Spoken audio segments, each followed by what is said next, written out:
You're listening to an Airwave Media Podcast. Grown-ups, if there's a child in your life who is interested in, curious about, or fascinated by people and places from history, then my podcast, The Past and the Curious, might just be a hit in your home. From the invention of microscopes to world-traveling dogs to fashions of the 1890s, gold rush ghost towns, and audiences going wild for walking competitions, we've got a little bit of it all. Hosted by children's author and museum educator Mick Sullivan, that's me, the show is fun, funny, engaging, honest, and beloved by kids and parents alike. Find The Past and the Curious at all the usual podcast places. This episode is brought to you by our Patreon members. Thank you so much. You're the reason this podcast is still going. If everyone who listened to this podcast gave just $1 a month, we could both turn this podcast into a full-time job and be certain that we could keep it going throughout the pandemic and keep bringing you more episodes. It would be a win for everyone. If you're not a member and you're able to donate, go to patreon.com/ancienthistoryfangirl. Members get ad-free episodes, extra episodes about fascinating topics, and hilarious, mostly drunken conversations we've had with other podcasters and guests. Go to patreon.com/ancienthistoryfangirl and sign up today to join the fun. Lovers like bees lead a honeyed life. I wish.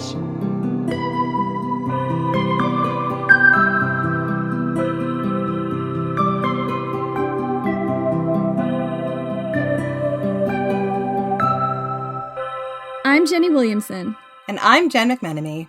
And this is Ancient History Fangirl. So today we are so thrilled and excited to welcome best-selling author of The Wolf Den, Elodie Harper, onto the show. Welcome, Elodie.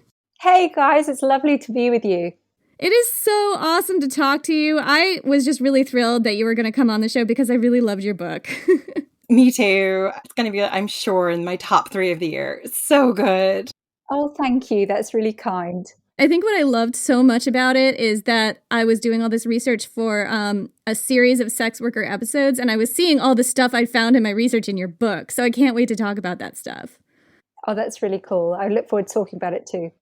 Okay, so Elodie, what inspired you to write this story? So I guess a whole bunch of stuff. So I've always wanted to write about the ancient world, and in trying to sort of think about what I wanted to focus on, you know, Pompeii is such an inspiring site because I knew that I wanted to write about ordinary people. And, you know, there's very hard to imagine another place anywhere that so much material survives from the lives of ordinary people from the Roman Empire. And within Pompeii itself, the Lupanar is such a famous building.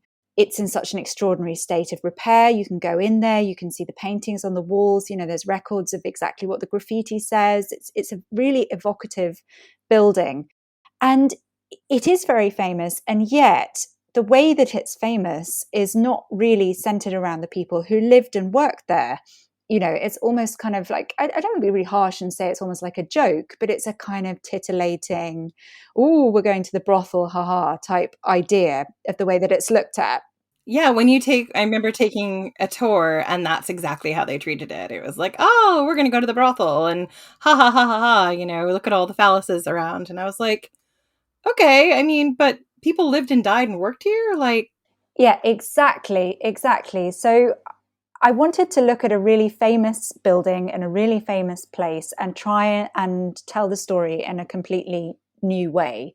And one that wouldn't kind of fall into the stereotypes of how sex workers or prostituted women are looked at, you know, either the kind of utter relentless misery or the awful, sorry to use the term, happy hookers kind of storytelling, you know, which is really kind of male gaze and titillating. And it's so obsessed with the sex work and not with the people.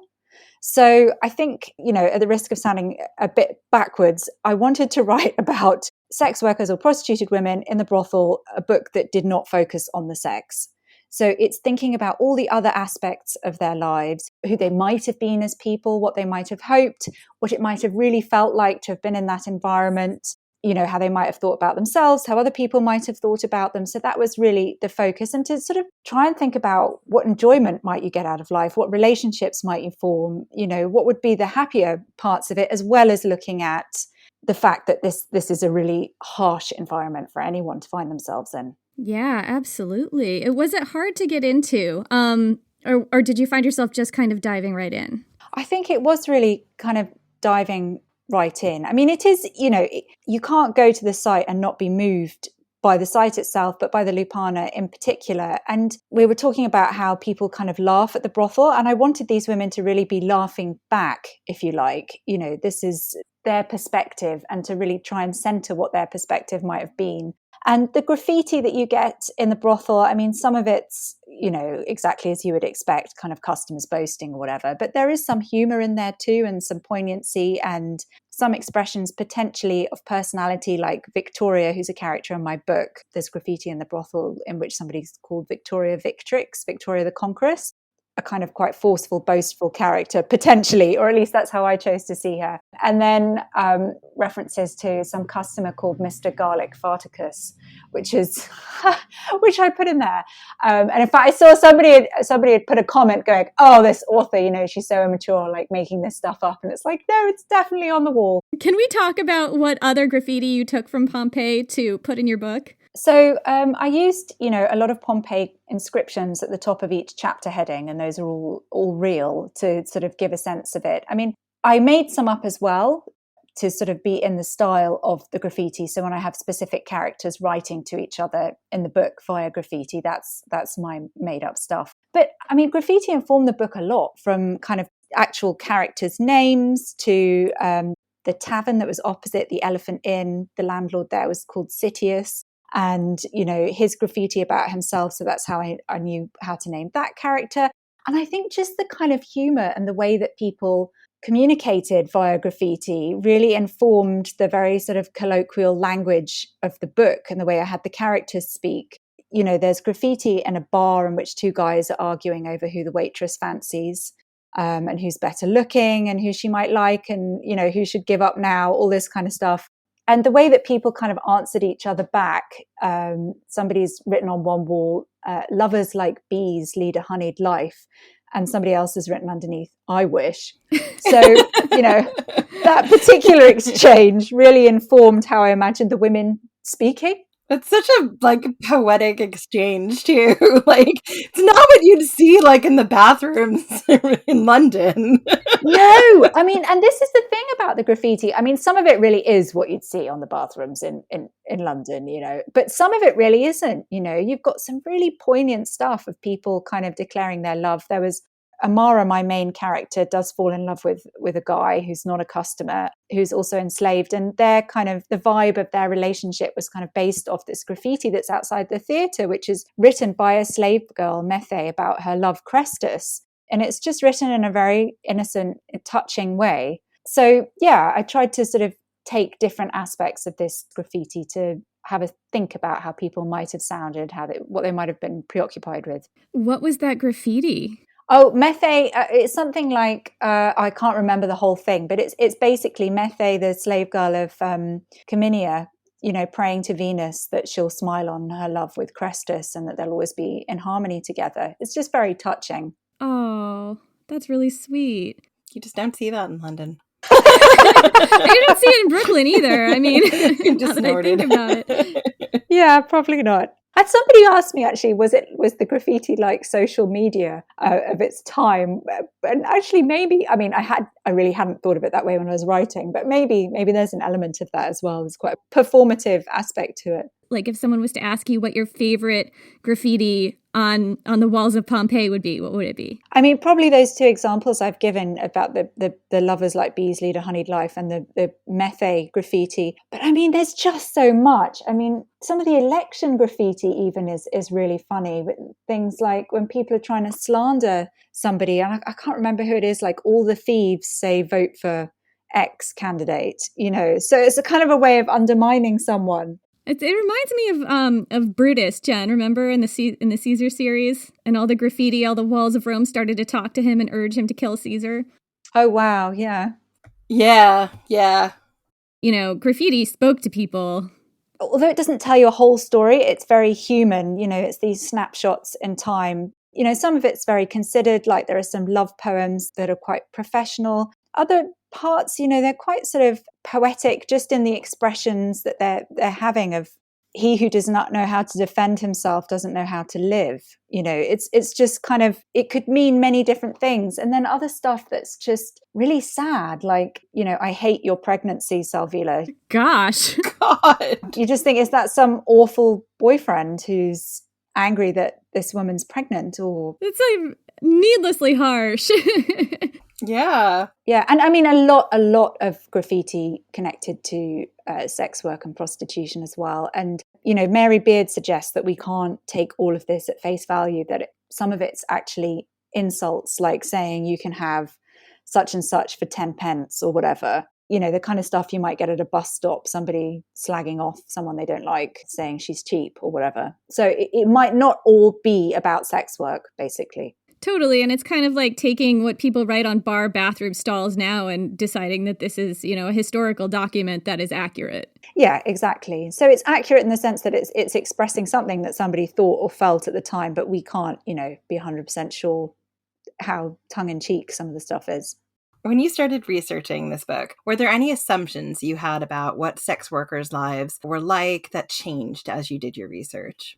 So I didn't have too many assumptions about sex workers' lives, but what did change for me was just how sex work was absolutely not restricted to sex workers, and the extent to which sexual abuse really was endemic to the lives of anyone who didn't have wealth and power, particularly if you were enslaved. I mean, absolutely, if you were enslaved, you had absolutely no bodily integrity whatsoever, including sexually. And this was kind of really the whole point of being enslaved, as far as the people who weren't enslaved was concerned, and how they differentiated themselves, that they had bodily integrity and this other group of people didn't.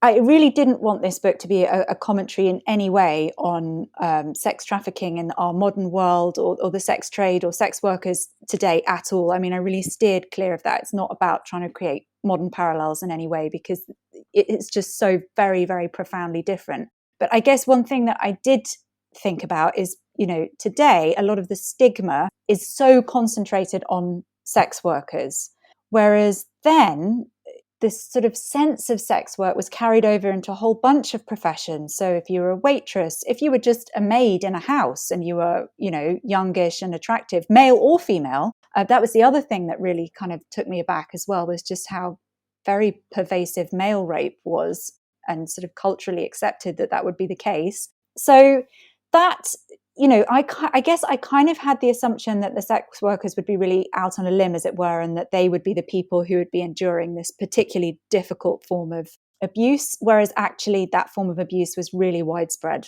There was a book about, regular people's lives in ancient Rome that I read cover to cover, I think at the very beginning of starting this podcast. Was it Invisible Romans? I love that book. Invisible Romans is such a good book. It might have been that. It might have been. But it was a while ago. But the thing that stuck out to me that I'm just remembering that's based on what you said is that women who were waitresses in like bars and taverns were seen as sexually available. And so I don't know, sex work was part of their job, or was this consensual sex work? Hard to tell for me. I think we don't really know. I think you kind of have to assume that a lot of the stuff wasn't consensual, really, given the fact that people were frequently owned. So whether they would be employed that way would be up to the boss who also owned them. However, it is also possible, thinking back to that graffiti about the barmaid Iris and Successus the Weaver and his rival sort of talking about who she fancied more. It's also because sexual attitudes, further down the social scale may have been quite profoundly different to the elite sexual attitudes of, like women had to be virgins until they married, etc. It may be that, some of these relationships were consensual and they had less sort of rigid sense of how people were supposed to behave. I mean, it was something that Invisible Romans kind of touches on, is the idea that people who were enslaved had very loving relationships, and which they regarded as marriages, but they didn't have any control over what might happen to their partner. So, your partner might be being interfered with by the boss, and you have no control over this whatsoever, but you still love your partner loves you, and it's a kind of way of negotiating around that. So I think one of the challenges of looking at this particular era is some of the elite writing about sexual purity, particularly where women are concerned. It isn't necessarily how people would have seen themselves, because they simply couldn't have lived that way. I think a lot of that idea of sexual purity too comes from our much more modern lens. Like, as we say all the time, your Christian monk is showing. Like, there's a lot of stuff that it's like so much of our history has been filtered down through that lens, where sexual purity and that kind of thing was super important. Whereas in particularly in the lower classes, in ancient Roman Greece, like, I don't think that was as big a thing, because it wasn't something that necessarily you had any control over. Absolutely zero control, so far as I can see, a lot of the time, both men and women. You have to look at how these documents come down to us as well. Like the elite writers and thinkers of ancient Rome their documents would have been copied down by hand by Christian monks in the 1000s AD. And that's how we get that document, and then translated by gentlemen scholars in the 1800s. Whereas the graffiti in Pompeii is just people talking to us directly. Yes, exactly. And from all different social backgrounds. You'd have to have a certain degree of education to be literate. But again, that's quite an open question about what sections of society were literate. We've got graffiti from a slave girl, an enslaved young woman in Pompeii. So she could presumably write perfectly fine. The town of Pompeii as a whole, I remember having a conversation with a friend of mine a few days ago who is sort of casually interested in history, and we were talking about Pompeii, and that person said, oh yeah, well, everyone knows that Pompeii was just sort of this resort town for wealthy people. How accurate is that? And what do we know about Pompeii's like red light district and, all that stuff? We don't necessarily think that Pompeii had a zoning system. There's not huge evidence that it had a zoning system, and it doesn't seem to have only been a pleasure town. It had fairly significant industries like the garum production that went all over the Roman Empire and stuff. I mean, Baiae, that was kind of known, but notorious as a pleasure resort. But I think Pompeii was pretty much, a working town. It has got a bit of a kind of sailor vibe to it. I think Bettany Hughes talks about it. It's a port town, and sailors would come in and use the brothel or whatever, but it definitely doesn't, nothing that I've read suggests that it was like a sex town or a party town. It's a regular, fairly sizable regional center, as you say, Jen, with like an arena for gladiators. It's got a big theater, it's got a big forum. Can we talk about the sex industry in Pompeii specifically, and what discoveries have been made archaeologically that tell us more about what these women's lives were like? Okay, so in terms of what the sex trade was like in Pompeii, it's a pretty fraught and much disagreed upon area. So I think the honest answer would be we don't know masses about it for absolute certain, but there are certain things that we know. We do know for almost certain that all these phalluses around town were nothing to do with brothels whatsoever. So I guess, people who think these are pointing the ways to brothels, nope.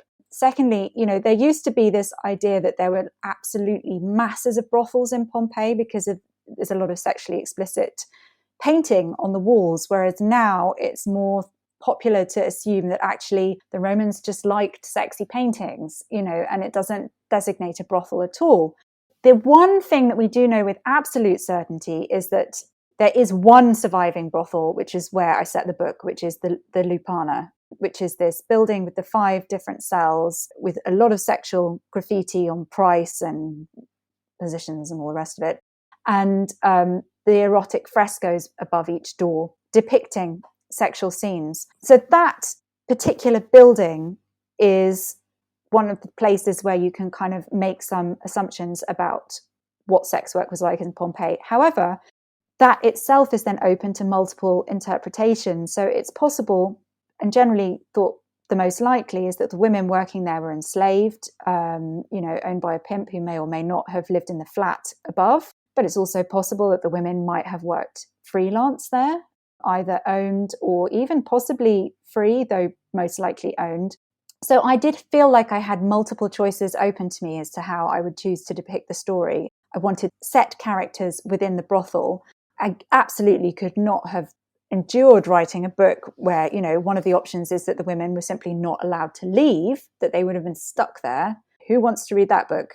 Definitely not me. I wouldn't want to write it. So what I did do was kind of take different aspects of what we know about sex work in ancient Rome and combine them with the story of the brothel. So, we know that some women were streetwalkers and would go out looking for custom. It's possible that women working in the Lupanar would have done that. For my purposes, it serves a much better story if that's what they do. So that's what they were doing. I found it much more interesting if they had a kind of household scenario where there was a pimp based on site, and his relationship with them. We do know that that's how a lot of brothels worked. I mean, Seneca's Declamations, which is a court case of a woman who wanted to become a priestess who had worked in a brothel, that actually tells us a fair amount about brothels, about how they were this kind of community. So a lot of the community that is in the book is based on that court case for me. The fact that the pimp has this kind of, he's very involved in their lives. They are kind of like a community of people. So that's moved off from Pompeii. But I guess what I'm trying to say is that, I had to take things from lots of different places in terms of sources, court cases, literature, archaeological evidence, all kinds of stuff. There's also, a lot of evidence in Pompeii that, as we were talking about in bars, that prostitution may have gone in. A lot of ordinary people may have just done a bit of prostitution on the side. It's possible that it went on in a very grand house as well, the house of the Veti. So I guess all bets are off, really. We can't know exactly how it worked. There are just all these clues. And so I sort of built the story around that. Before this launches, we will have dropped several episodes about sex work in ancient classical Greece. The way that I presented it, the way that I saw it presented so much, and the way that I decided to present it just to keep things organized and kind of coherent was to talk about different layers of sex work. You could be a pornai, you could be a hetera. There were lots of layers of strata of sex workers between those whose lives operated in different ways. What I was seeing historically was that it seems to be kind of a question how rigid the lines of demarcation were between these people's different lives, and the way that you depicted it in your book was so fluid. I thought that was so interesting, the way that you kind of drew different aspects of, a sex worker's life from different strata to depict these women's lives. Yes, that's definitely something that I aim to do. I mean, I think that, I know less about the sex trade in ancient Greece, except that one of the only things I know is that it was a lot more stratified, partly because the position of women was so different. So hetera in Greece were a bigger deal in many ways than in ancient Rome, because wives could obviously play a much fuller part in political and social life. Men and women could eat together. So the sort of need for a hetera was less in Rome, even though there were still very powerful courtesans who played a kind of equivalent role higher up the scale. So I certainly did make a conscious choice to look at different aspects of sex work that probably would have been less likely to have been combined in the life of a single woman as they are in Amara in my book. But I did try to keep it as plausible as possible. So the fact that she can play a musical instrument, which grants her an in to performing at parties. I mean, there were whole classes of women who were neither courtesans, hetera, nor pornai, who were sort of hired slaves who would perform at parties. They would be musicians, and they would also be generally expected to provide sex as well, whether they were particularly keen on that aspect of the job or not. Because Cicero had a court case in which a mime actress actually amazingly brought a rape case, and she lost because Cicero was like, well, everyone knows they can have sex with a mime actress. It's hardly any big deal. Thanks, Cicero. Horrified face right now. I'm just still happy that Fulvia got his tongue. Yeah, I mean, it is pretty depressing when you go back in history and these sort of great figures that are admirable in some ways are just really horrendous, particularly where women are concerned.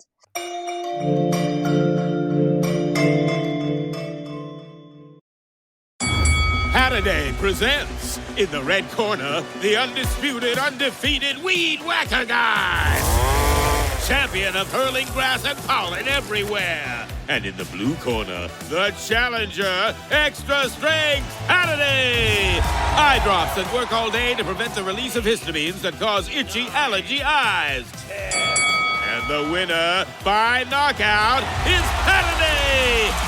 Patty, bring it on.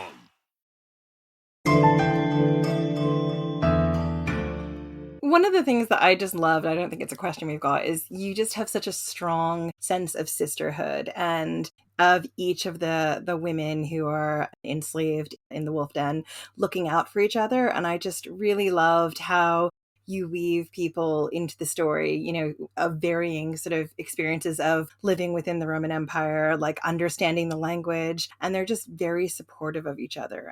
There's a lot of heaviness, obviously, because of the subject matter, but their friendships and the way they were, just it really was so compelling and intriguing to me. I'm wondering if that was reflected in the court case of Seneca's you told us about the community. So, I mean, in Seneca's declamations, it's seen in quite a negative way, that the idea that this woman who was kidnapped by pirates and sold into a brothel, very much the basis that my character Dido has. That's how she's ended up in the brothel in the wolf den. And the lawyers kind of saying, well, sorry to use their language, but, you know, the other whores you will have eaten with them, you would have laughed and joked with them, they will have taught you how to move your body, you know, the pimp will have like expected you to bring the cash in, you know, sort of seeing this as a really communal effort, I guess also grooming really in the case of the court case. But we also know, sort of looking outside the brothel, that, you know, enslaved people were not allowed families. You know, the law did not recognize any familial ties whatsoever, not a child, not a parent, not a sibling, not a spouse. And so they formed often incredibly close communities within the people that they were enslaved with. That was their family. So for the women in the brothel, you know, there's the 5 of them in there. They might never, ever get out until they're, you know, too old. That's all they have. So I really didn't think it was going to be this kind of catty, bitchy fight fest in there. I thought that's not how you would probably react to that situation. You would react by looking out for one another's personal safety from a purely practical point of view, frankly, that, you know, you'd want to take care of each other. But also, if you're being looked at in a particular way and having to behave in a particular way, you need some kind of outlet. So I just imagined them laughing at the customers together, laughing at their boss, just wanting to enjoy their lives as much as possible. And, you know, I know that, like, particularly from the focus that we've had in this podcast, thinking about the sex work, I did want it to be a largely humorous book, not laughing at the women, but the way that they might laugh, you know, what they might find funny, how they would cope. Yeah, so I really enjoyed writing that aspect of the book. And the women are all so different as well. As you say, they come from different parts of the empire, and their roots into slavery really informs how they respond to the situation they're in. So Dido, like in, you know, Seneca's court case, she's a kidnap victim by pirates. So it's a complete shock for her. Amara, as many people were in the ancient world, you know, her family become destitute, so she's sold into slavery as a means of survival, and she's ended up in a brothel. And then the other 3 women were born into slavery, which again was a route. Victoria in particular was, you know, an abandoned baby who's picked up as a slave that way. So Victoria, for instance, you know, Victoria the Conqueress from the graffiti, she's the only one, I guess, that conforms to a more, I don't want to say stereotype, because I would hate to think of her as a stereotype, but, you know, the kind of out there feisty sex worker who, you know, gets the customers in. Victoria conforms more to that idea, because the way she's dealing with her life is to just completely embrace it, every aspect of it, and be the best at it that she can be. Although, you know, as the book goes on, we see that that's something of a front as well for her. So, yeah. They're all very different. They're all very protective of Dido, the one who is kidnapped, who's very vulnerable. Amara's the really angry one who's just determined to get out. Cressa is the slightly older one who's much more troubled. And Berenice I've got a real soft spot for Berenice. She's kind of the naive one that's wildly in love with the doorman, who's such a creep, but she's a sweetie. We've all either been Berenice or had a friend like Berenice who just goes on and on and on about some crappy boyfriend. So, oh, I've both been that person and I've been the person making fun of that person. Not to say like meanly making fun, but just kind of rolling my eyes and going, God, he's not that great. Calm down. Exactly. I think we've all been Berenice, and we've all had a Berenice in our friendship group at some point. And I kind of wanted their relationship, Berenice and I'm not going to say which the guy is, but like, he is a creep, but he's not unrelentingly awful. You know, he's not like a monster. He's just not what she thinks he is. Maybe not worthy of this level of veneration, but he's not like a stereotype villain either. Then again, who else does she encounter in her life? You know, she doesn't have a skill where she goes out to parties. She's not leaving. Like, I guess if you're going to pick someone to be your protector boyfriend, he's not the worst. Yeah. And without spoilers, you know, maybe I'm writing book 2 at the moment. Maybe she wasn't so dim after all, where he's concerned. So we'll see. So the party scenes, which no spoilers, but there are some very epic parties that Amara goes to and Dido goes to. And I just wanted to like talk to you a little bit about like how you recreated those scenes, where the inspiration for that came from, particularly the songs, like where the idea for some of the songs came from. So the parties, a lot of that is just wild imagination, I have to say. But there's there's Petronius's Satyricon. So the very first party is like heavily based on Trimalchio's feast from Petronius's Satyricon, which is in his very famous book, which is set in a town in Campania, possibly Pompeii, 10 years before the eruption of Vesuvius. So it's very, very contemporary to the time that I'm writing. And in his version, Trimalchio is this really kind of nouveau riche, awful freedman it's a very funny, brilliantly written scene, but it's extremely sneering at the freedman. So when I wrote that scene, I wanted the freedman really not to be the person that's being sneered at, but we're kind of looking at the more patrician characters and their snobbery and how they behave, and that actually this freedman's trying to impress them, and he's never going to succeed. But what I did take from Trimalchio's feast was just like the insanely lavish, ostentatious food, the performance, just the extravagance of it that, you know, is quite eye-opening for Amara, and would probably have been for any kind of musical entertainer / sex worker who would have been from a very poor background, kind of shipped in to entertain at these parties. And it's possible, you know, some of the archaeological evidence at Pompeii suggests there may have been so-called sex parties. We definitely came across in our research, and it was more about classical Greece, but there's so many parallels. And I didn't do a deep dive into ancient Rome, but some parallels, and one of them that we came across is group sex at the symposia as a thing that happened. Yeah, so it's possible that there is something that suggests that in Pompeii. I mean, that's how I've chosen to interpret it. I mean, I didn't just make it up. It is kind of discussed in books as to whether that is a possibility. But we do know that, you know, the Romans had very different views of privacy to us.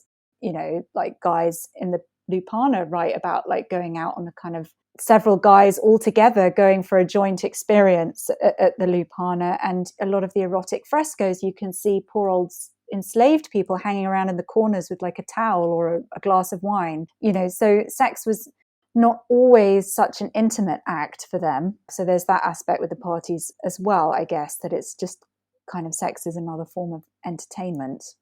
You know, it may not have happened loads because obviously it's so kind of, I think it was pretty titillating for them back at the time, because the Satyricon's quite a sort of way out there book. Some of it's just horrendous for the attitudes, but anyway, yeah. But it I think that would not have had the same kind of shock value as it would today. I mean, you know, today you really would not expect to turn up to a party and find that going on, like, unless you'd been seriously pre-warned. And also I should say that, you know, I did want to show as well that not all the parties that Amara performs at are like that. You know, there is that one particular guy who's pretty far out, but other times she is literally just there to sing and look attractive and chat. So I wanted to strike a balance. And I guess, you know, and I hope you back me up here, I didn't want lots of graphic sex scenes, or indeed any graphic sex scenes. I tried to be fairly oblique about it and turn it more from the point of view of what's going on in Amara's head rather than what's happening to her body. Yeah, and the only time that you sort of get any sort of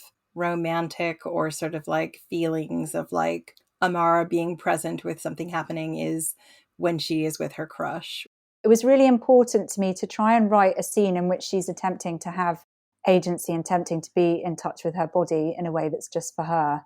And that is completely different from all the other stuff that's going on. I mean, I think, intimacy in any time and place is quite fraught, particularly for people who've had very negative experiences. I think, going back to your earlier question about assumptions, I think one of the things that made me most angry and most upset in the research was you just kind of think that, oh, well, it was different back then and people just didn't realize. But actually, the more I read of elite writers writing about, enslaved people or sex workers or women of any description, I don't know about you, but the times that I found almost more difficult is when you can actually see that the people who are writing this stuff, they know it's wrong. They know they wouldn't like that to happen to them.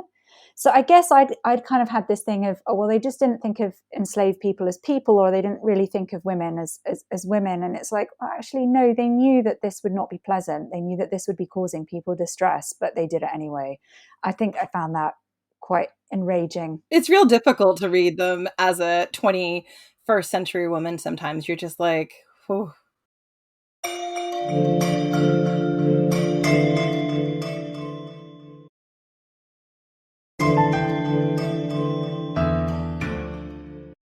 Jen, you wanted to know about the festival, right? One of the things that I found really interesting was you have that festival, and we just finished an episode that we recorded about the cult of Aphrodite. So we know a little bit about it, but we were just really wanted to talk to you about how you went about sort of recreating it and why that was such an important part of, Amara and the women of the Wolf Den's life. So the Vinalia, what we know about it's mainly based on Ovid's Fasti, his book of festivals, and it's actually pretty fleeting. And it just talks about what are generally assumed to be prostituted women rather than plebeian women offering myrtle and mint and roses to Venus, and to pray for popular favor and to be witty and charming and be able to win over men. And it was the Vinalia was a sort of joint festival for Venus and also Jupiter for wine. So it's like the festival of sex workers and wine. So you can kind of imagine how raucous that was. Before sort of going on to what it means to the characters in the book, Ovid doesn't give us a huge amount to go on with what he tells us. So in recreating it, I thought about other things that we know about festivals of that time, that they could be very licentious, that there might be music playing in the street and processions and people out and about and drinking and just general street life merriment. But also in Pompeii, there's a graffiti of, I don't think it's Venus actually, but, people carrying statues of gods on like a dais that they're carrying through the streets, which is also obviously what still happens in Southern Europe for festivals of the Virgin Mary. So I kind of combined actual festivals that I've been to in Spain for the Virgin Mary and some of that atmosphere and the way that, you kind of see this plaster figure that represents the goddess with what we know of the kind of wilder Roman aspect and the music and the drinking and all the rest of it. So that's how I created it. And the reason why I found it so interesting and really wanted to have it in the book is, obviously the women in the Lupanar were very stigmatized and separate and not well-respected members of the community at large, but their role is kind of publicly recognized through this festival. And so I really wanted to think about what that might mean for them. And also festivals were kind of traditionally seen as this idea of reversal of fortune, or like all bets are off. So it felt like a perfect scene and time for Amara to be attempting to reverse her own fortune. So it's quite a pivotal scene in the book from a narrative point of view as well. But it was nice to think about how the women might have felt about that festival themselves, what they might have genuinely asked Venus for. It's so interesting too, because I saw things that were reflected in our research as well, like the mint and the way that people would worship Aphrodite in ancient Greece was kind of similar in that there was a procession and there were these sort of, I remember like mint and another plant, maybe myrtle or something, like wreaths. Yes, myrtle and roses. I was curious about the connections. I'm not sure how much you know about that.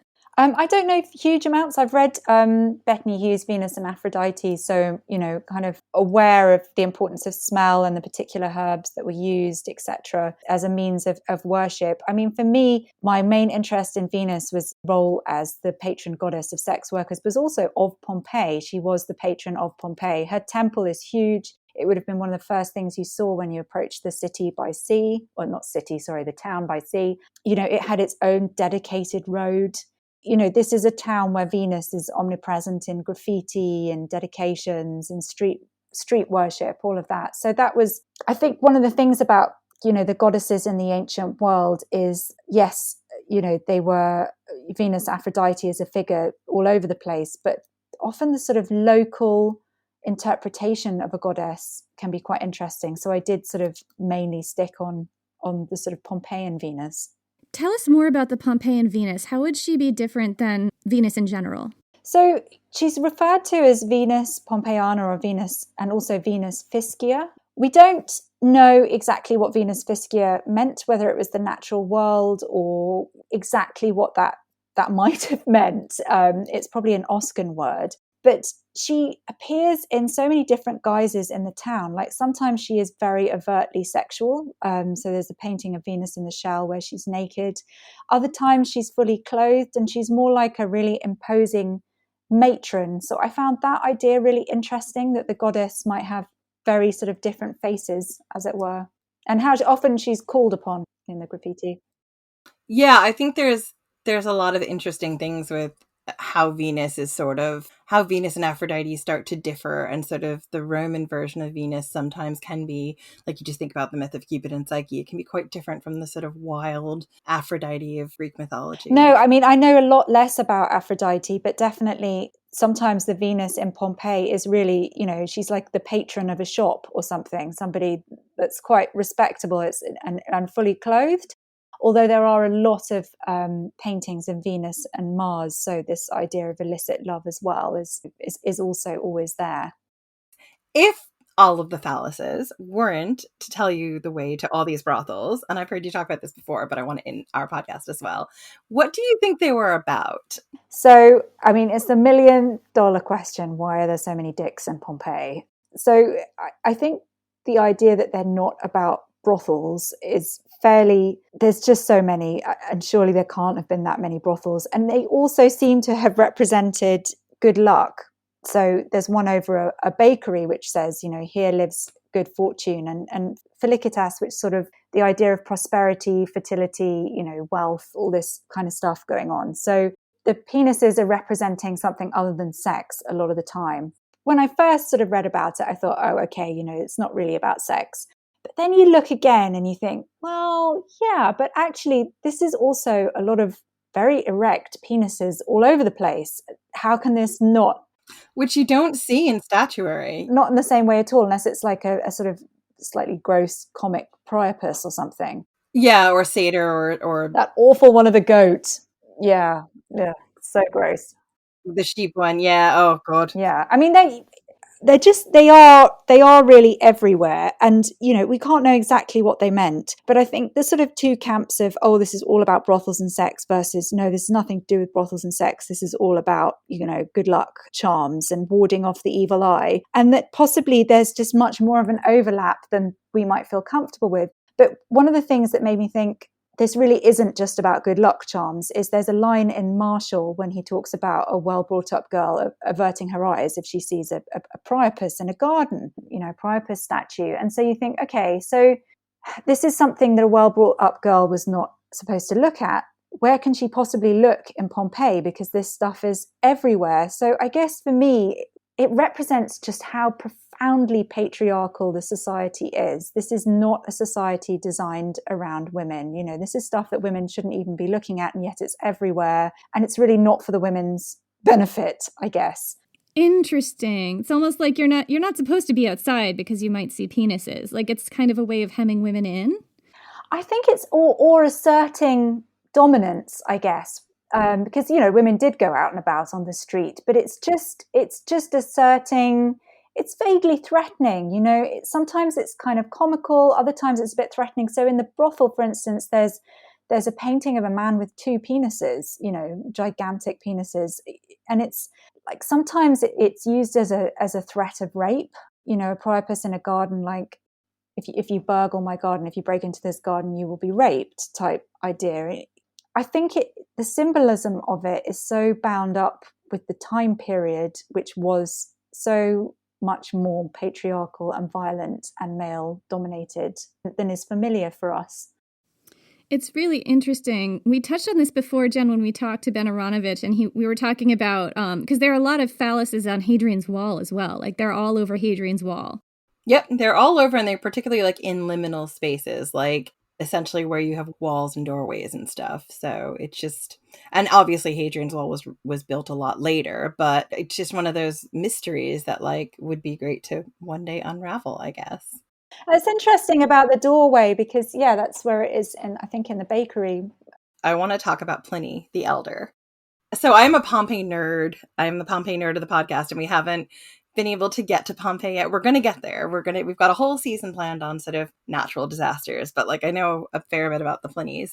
So I just wanted to talk to you about what it was like creating him as a character, making him more than just the guy who wrote natural history, a lot of which is wrong, and eventually met his fate. I mean, a lot of it's right too. We wouldn't know things without him, but like there are some questionable things in there. Yeah, absolutely. Well, some of the contraceptive stuff is just like, wow, please tell me nobody did that to try and not get pregnant. Yes, absolutely. What a fascinating person. Yeah, I mean, extraordinary. The even if a lot of that knowledge was wrong, the fact that he was such a magpie and collected it all is pretty awe-inspiring. So In the Shadow of Vesuvius, A Life of Pliny by Daisy Dunn looks at both the Plinies, elder and younger. It's a wonderful book. It does, however, present one of the problems of Pliny the Elder, which is we have very little about his actual life apart from, how it ended. But the natural history, I don't know about you, Jen, but I just think the authorial voice is so human.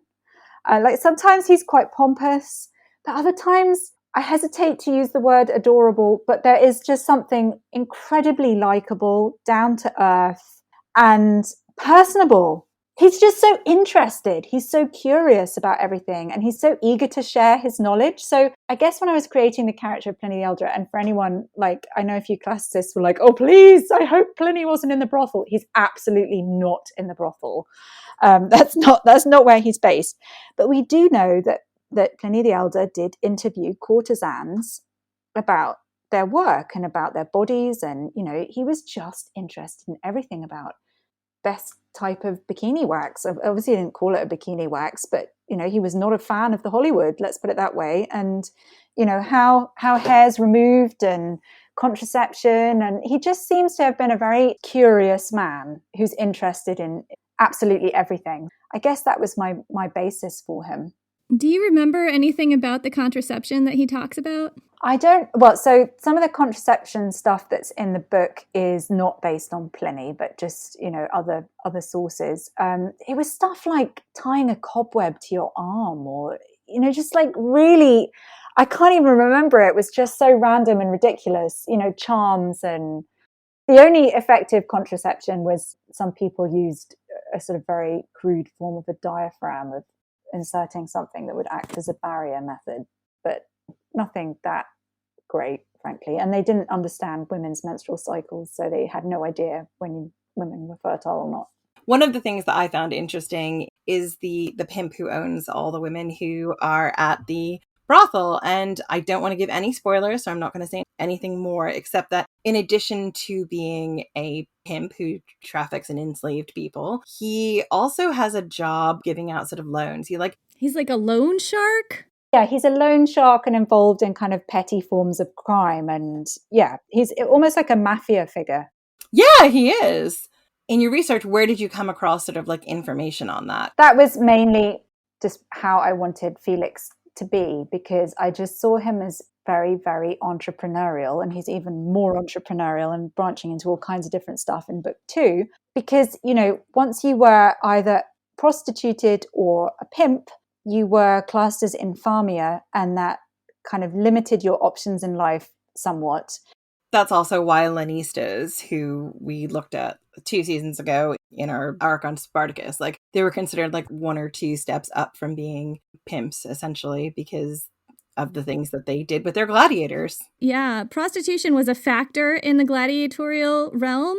And also, one thing that really struck me as similar was just the way that the Lannista and the pimp would have to sort of control this group of people and make them do things that they wanted them to do, and sort of created it with the Lannista. It's like they create this little cult. Oh, yes, that's interesting. Yeah.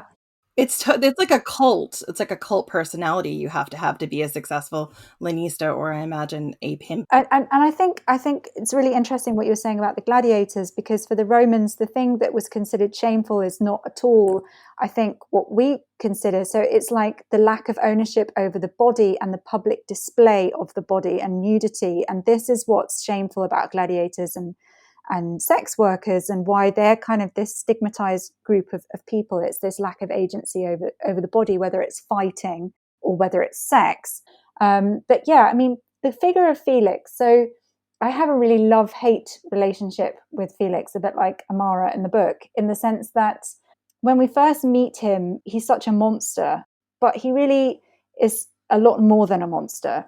And I guess that was something I wanted to explore a lot in the book, without either falling into the trope of the abusive man who can be redeemed if only somebody understands him well enough, versus, you know, the out and out monster that's got no redeeming features. And I guess Felix is he lies somewhere in the middle. And I think I felt increasingly sympathetic to Felix writing it, which is not to say that I think he has any excuse for the absolutely appalling things that he does.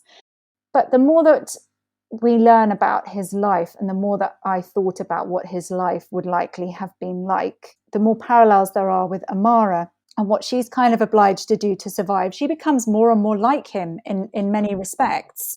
And they have a lot of similarities, and in a different world and in a different environment, they would have probably been quite similar people. You know, Felix is beyond the pale in so many respects, but I also wanted to sort of show him as a survivor as well, that he has chosen to survive by becoming abusive, but that's also because he had very few choices. So one character that we haven't talked about yet is Drusilla. So basically, like, Drusilla is kind of I guess, close to a Hetera character. She's an independent sex worker. She's found her way out of the sort of enslaved sex work economy, and she's independent now. She was also a really interesting character, and kind of, I guess you could say, I don't know if it's the right word, but possibly a mentor to Amara in a way.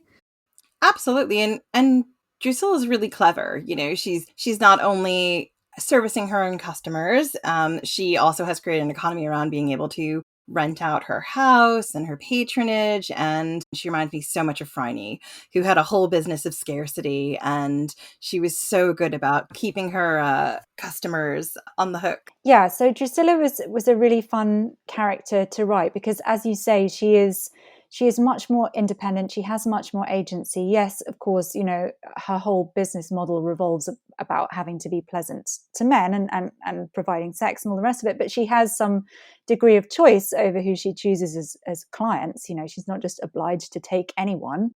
And let's face it, when people are richer, at least, you know, you're getting paid more.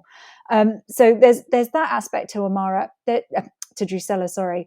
I think the thing about Amara and Drusilla's relationship as well is that they are genuinely friends, but they're both very business-minded women. So, you know, Drusilla, her main interest is she's able to make money out of Amara through her boyfriend or patron, or however you want to put it, her customer. Drusilla was a chance to sort of think about what Amara might be aiming towards. Although Drusilla's also, so if we look at kind of in Roman comedy, the sort of figures like Drusilla, they probably have a slightly more precarious existence than I've given Drusilla. She's pretty economically stable. I've made her life maybe a bit better than it might have been, in all honesty. But you get to a point as well when you're writing this stuff and you're like, okay, let's not assume the worst here. Let's have a woman who's having not quite such a terrible time. And, you know, it's not impossible, as you say. You know, women could make a good business out of it. We encountered the sort of trope of the wealthy courtesan, you know, like the wealthy Hetera who's very financially stable. And I think that that's a really good point, that is probably absolutely not the reality for a lot of these women, even the ones who were operating at the hetera level. And I think I based, Drusilla, and certainly what Amara would more realistically aim at is more like the courtesans in Ovid's book, who are kind of living this slightly precarious existence of Ovid's books. Sorry, he wrote more than one. Trying to keep one customer happy while another one's jealous, and also in some of the Roman plays, and there's Bacchus, the courtesan in really weird title. I think it's called The Self-Tormentor, in which she complains about the fact that, everyone's always moaning that courtesans are greedy, but actually they have such a short window of time in which to make any money. And so they have to be super thrifty and Amara is absolutely obsessed with money in the book, very like Felix, her boss. And that's partly because, she has a very limited amount of time in which to make the money. Yeah, I mean, she's got until maybe 25 and then she's done. And you just think about it, you're like, oh, okay, so at this point in time, like, I would have no chance of making any money and life would be grim for me. Good to know, ancient Rome. We knew that already. I mean, look, are you new here? Might have been a bit older. I mean, Ovid talks about very attractive women of 35, saying, you can have more fun with a courtesan of 35 because she's learnt more and she'll really enjoy herself. All right, Ovid, I knew I liked you for so many reasons. The thing about Ovid is that I don't know, he's so awful and he's so great at the same time. He's just sometimes the stuff that he says, you're just like, oh my word, that's horrendous. And then he's just very funny, and he sort of defines problematic in terms of attitudes, but such a fascinating writer, and actually a huge influence in writing The Wolf Den was The Art of Love. When Amara's a bit luckier later in terms of the clientele, that very manipulative, almost love. Some of what I was trying to think about in The Wolf Den, actually, not very classical, but thinking about, our obsession with the pretty woman trope of being rescued by the wealthy man. And I think we've all been there, we've all swooned over Mr. Darcy or whatever, and Pemberley. Like, who doesn't want a really rich, hot boyfriend, But equally, it's so kind of ingrained as this story of the age, power, money imbalance, and trying to think about that at its most extreme in terms of Amara, who is actually enslaved. If she met a wealthy guy who seemed nice, would that possibly resemble love in any shape or form, really? We talk about that actually a lot in our sex worker episode about this sort of Cinderella trope.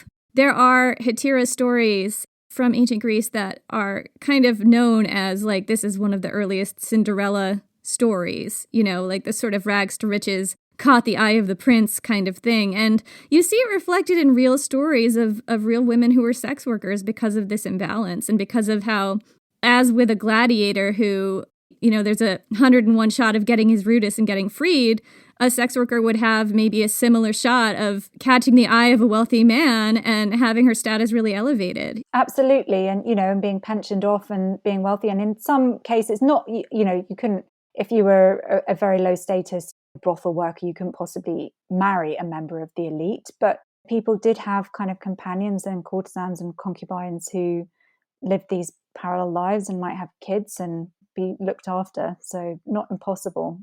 Yeah, exactly. And it's just, there's so many layers to this subject. It's so fascinating. So thank you so much for coming on the show. This has been really fun. Oh, it's been absolutely brilliant. Just had a blast talking to you both. Thank you so much for having me on. So where can we find your book? So The Wolf Den is out in paperback from 2nd of September in the UK. And the best place to find me, I'm on Twitter and Instagram, but the best place is probably via my website, which is elodieharper.com. Thank you so much, Elodie. It's been such a pleasure. I always love being able to nerd out and talk about Pompeii, and this has just been awesome. It's been so much fun. Thank you, Jen, and thank you, Jenny.